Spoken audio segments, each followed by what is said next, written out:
right, let's take a look at the cooler itself. All right, the cooler itself, I like that they give you this metal wire so you won't actually open the whole thing and break it, because a lot of people like to push it up and break it apart. All right, we got stainless steel hinges here instead of plastic like the cheap ones they always sell at certain places. You got this foam, which is silicone. All right, it's all around lining up so you could keep it nice and cold.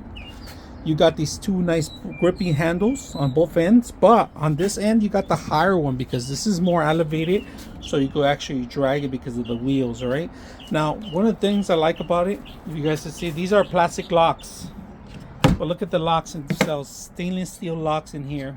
All right, also here with hinges too, they automatically locks in.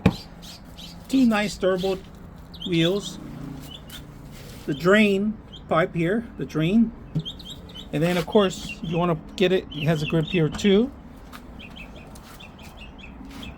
Two coasters for your drinks, your cups, plenty of room for a couple of 12 24 packs, 6 packs, whatever you want, to food or beverages.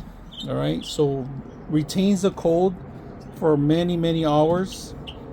At the end of the day, all you got to do is drain the actual water and call it a day.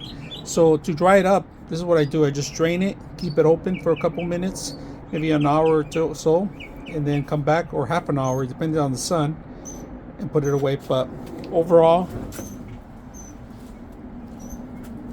nice cooler, great for the beach, great for the park, great for the summer. Hope you guys enjoy the video.